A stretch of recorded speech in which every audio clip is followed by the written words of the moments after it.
Welcome back to another video, guys. Finally back at the shop, and in today's video we're gonna see what kind of settings on the DPF does the Foxwell HD500 have. So without further ado, let's get plugged into this D5 dozer. It's about a 2021 or a 2022 cat.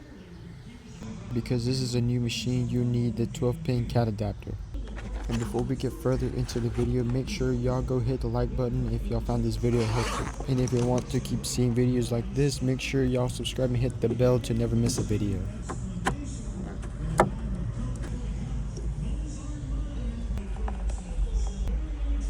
And once you're logged in and your key switch is on,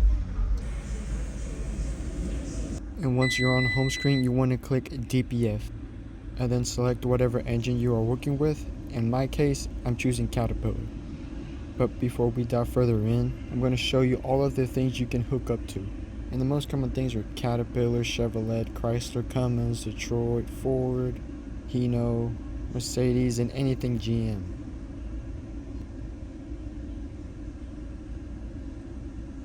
And click on DPF regeneration. You're going to turn off the switch. Wait for a few seconds to click OK. Then turn it back on. Then you'll see two options: after treatment recovery procedure, and the other is manual diesel particulate filter regeneration. Let's click on the first one and we'll do the second one later on. And then it's going to give you instructions and warnings. And then it's going to give you more steps and instructions. And then it tells you what that test is going to do.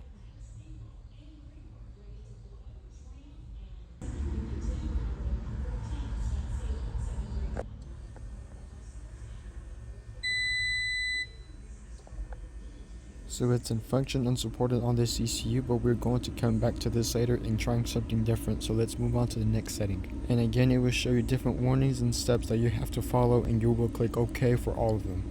And it gave me the required coolant temperature, the required soot level for the regeneration to work, and how long the cleaning will take. I don't really understand the numbers that it gave me, but maybe I will later on, or a future update can make those numbers more accurate. And because the machine wasn't on, it didn't have the correct requirements like the correct temperature or the soot level, it didn't let me continue with the cleaning. And I will try to connect to the recovery procedure again, but this time I will not cut the switch on and off as it says, just to try something different. And surprisingly, it worked. That shows sometimes you'll have to find your own little trick with this scanner. I wish there was a setting to change it to Fahrenheit, and again, I wish the numbers were accurate. Now let's disconnect from this D5 and move to a different machine. It's around the same year model, and we're going to compare what things we see different. And now I will plug into a Cat D2 dozer, and the plug will be underneath this plastic panel. And again, because it's new, you'll need a 12-pin adapter. And when everything's plugged up, you want to click DPF, then Caterpillar. And for this, I will cut the key switch on and off. And if that doesn't work, well, we already know to not turn the key switch off.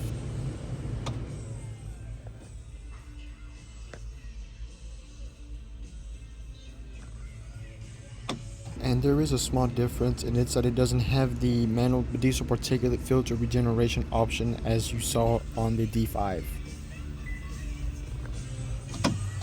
And then there will be more warnings and procedures as you saw before.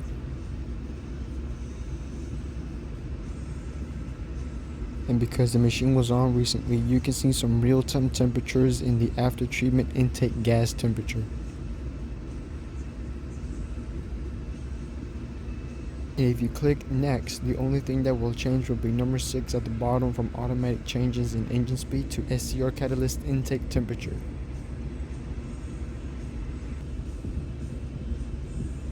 And that's pretty much it. There's no region needed for this machine. And now let's pack everything up and hook up to another machine to see what else we can see and do.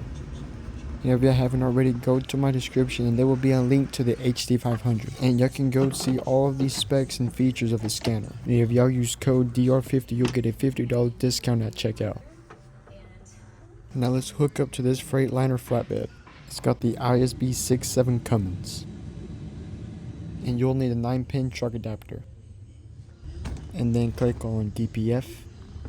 Choose Cummins and let it load. And then click number 1 where it says service. Turn the key switch on and click on Cummins engine auto detect. Also make sure you plug into the right one, because if you don't, then it won't be able to connect to the truck. Here it says the ECM has a password if you want to make changes. But if you go to this video, I showed you how you can remove the password, and that part will be available on minute 5, second 30. And here you'll see information about the engine and truck. And at the bottom, you'll see the security status of the ECM. You want to click Next, Active Test, and After Treatment Diesel Particulate Filter Regeneration Enable. And it's going to show you more steps and instructions, just as on the other ones. Click OK. And more caution warnings and how to prepare for the test. And once you click OK, you'll be able to see live temperature data of the after treatment system, fuel system, coolant, basically anything you can think of. And hopefully they come out for a setting that you can swap in between Fahrenheit and Celsius. And that's basically all of the features for this Freightliner flatbed. Now let's plug into another truck. Here I'm going to plug into a T900 Kenworth dump truck. It's got the 450 horsepower ISX15 Cummins. And the plug will be right beneath the steering wheel. Click on DPF and Cummins. Click on Service. Cummins engines auto detect. And if you see that red light, it's because I'm at 60%. And once all that loads, you'll be able to see all the truck information and engine information.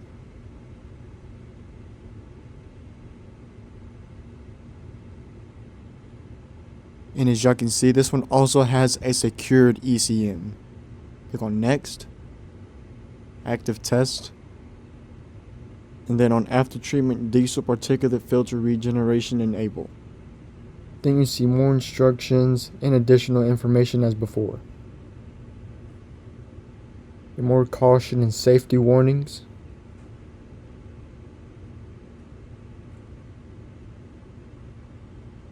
In here you'll be able to see live data, live temperatures as you saw on the Freightliner.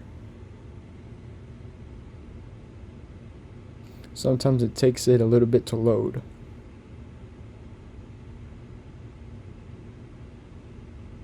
And sometimes you can also see live voltage.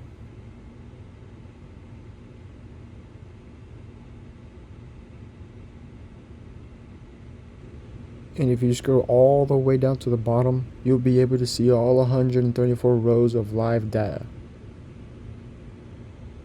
And if I was to do the regeneration, I'll click on immediate start.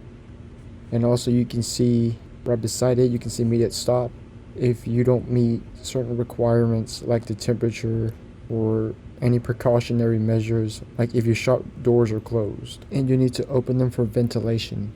So far this scanner can hook up to everything except John Deere, but hopefully that option will be available soon with an update. A link to the Foxwell HD500 will be available in the description.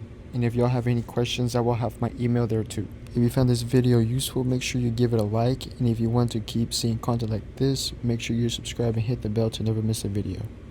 Well, this is pretty much it for the video, guys. See you on the next one.